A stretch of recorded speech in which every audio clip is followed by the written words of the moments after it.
Балауса ханым, бізде қалай айтсақ болады. Біз ортаға шыққанда айтамыз, бірақ та бізде үлкен мәселелер көп. Адамға тек қана бір жақсы көру деген нәрсе аз болады екен. Бірақ бір келіспейтін моменттеріміз көп болады. Сол себептен де білмеймін, мүмкін біздің тағдырымыз екі бөлек шығар. Мен сөйтіп ойлаймын. Потому что білесіздер ғой, бір отношение басталған кезде ұрыс көбейіп кетеді, келіспеушіліктер деген сол. Менің де білмеймін, енді көреміз, Алла қаласа енді бұйыртқаны болар. Бірақ ол нәрсе енді қаламаған болар еді. Білмеймін, сіздерге әлде сөйлесіңіздер, көріңіздер, ортаға шыққан кезде айтарсыздар. Келдің, ассалаумағалейкум, бауырым тағы да. Атың сондай әдемі екен, Тәуіржан. Рахмет. Сол атыңа да сай болшы. Табалдырығын аттағаннан кейін сен бұл жердегі қатысушылардың ойын тыңдап, жауап бердің келсе, бір любезно жауап беріп.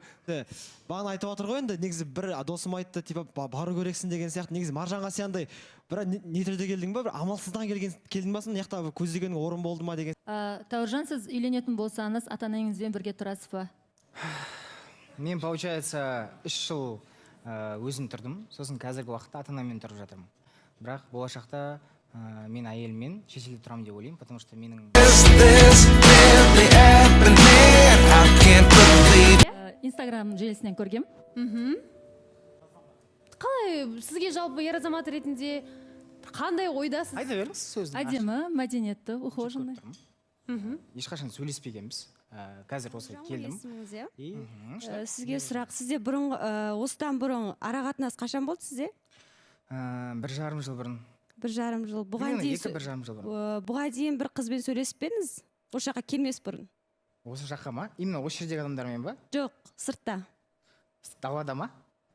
Не үшін қойып жатырмын бұл сұрақты? Өйткені менімен тұратын қызға күніге жазады, күніге гүл жібереді. Мен қасында қызы кім екенін білмеймін, атын айтсын, мен айтамын. Бір 100 қызға, либо 10 қызға гүл жібересіз ба, или 10 қызға сені жақсы көремін деп жазасыз ба?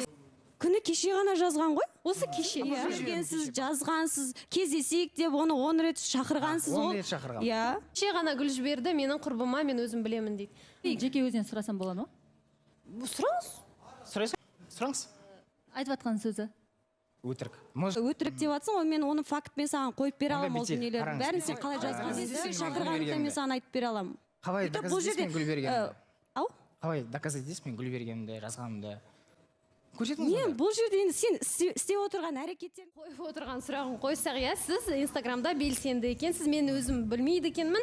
Жоқ дегенге негіз сене алмаймыз, біздер енді көп жандардың ортасында жүрсіз, бәлкім бір сыртта қызда бұл оңайырақ шығар. Бізге ханым деп сөйлеймін ба? Сразу уже границаларды біліп жатырмын да. Кеп маған наумда, понимаете? Сіз маған сұрақ қойдыңыз, енді айтайын сізге. Енді мен айтып отырмын ғой, басында келген кезде мен ғашық болдым, анау-мынау деп айтып жатқан жоқпын. Мен сөйлесейінші, көрейін.